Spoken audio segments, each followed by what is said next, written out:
Damai sejahtera itu hanya ada dalam Tuhan. Kalau orang mau menerima Tuhan dalam hidupnya, menerima roh Tuhan dalam hidupnya, itu akan berbuah damai.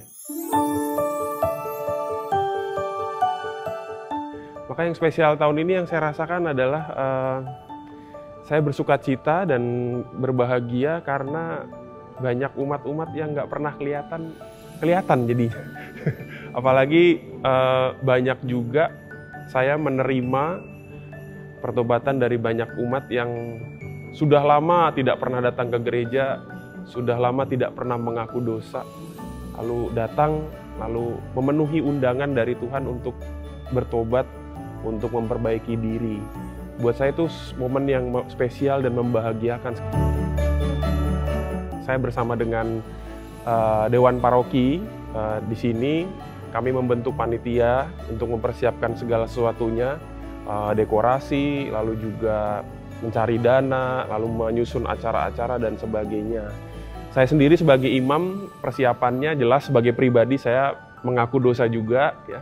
Lalu juga membantu umat juga mempersiapkan batin mereka untuk menerima Tuhan yang lahir dalam hidup mereka.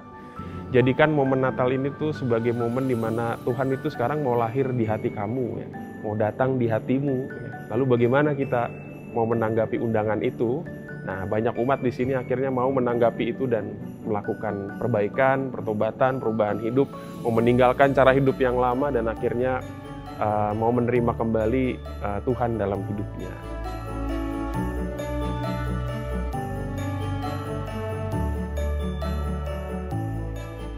Tuhan tuh dia nggak mau kita macam-macam, dia cuma pengen kita itu hidup dalam damai, hidup dalam kasih, dan hidup dalam sukacita. Jadi pesannya, usahakan damai, ya, usahakan damai dimanapun Anda berada, ya. Apalagi di Indonesia kita ini yang sebentar lagi mau ada pesta demokrasi yang bisa menjadi rentan orang berselisih pendapat dan bisa menimbulkan kekacauan. Ini damai ini harus diwujudkan, ya.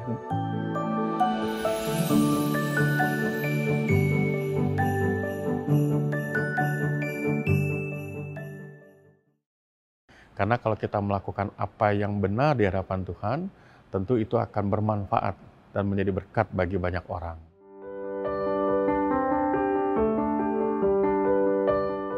Momen spesial di tahun ini tentunya ada rasa syukur yang besar karena kita masuk di tahun kedua setelah COVID.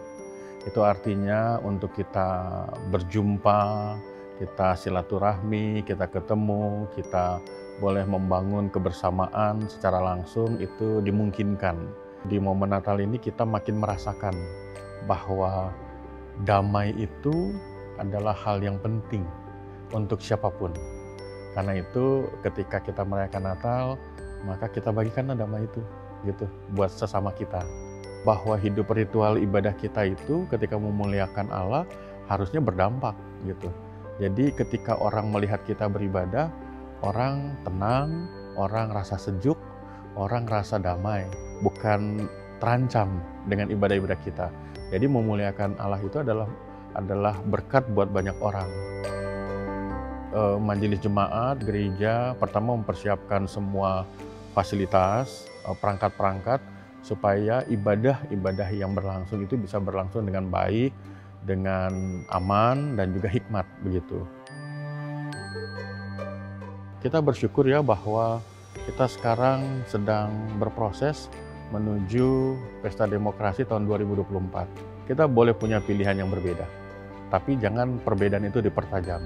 Kita harus berani untuk menyaring semua informasi dengan benar dan menyampaikan informasi yang benar, sehingga hidup kita bersama ini bisa terbangun dengan baik.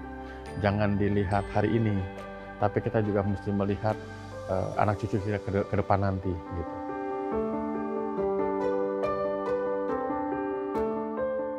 Selamat menyambut dan merayakan Natal 25 Desember tahun 2023.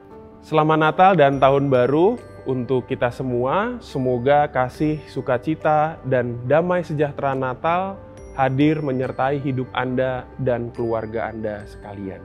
Tuhan memberkati. Kiranya kita semua terus dimampukan untuk melakukan apa yang baik dan benar di hadapan Tuhan dan menjadi berkat, menjadi berdampak bagi banyak orang, baik di Jakarta, bahkan untuk bangsa Indonesia.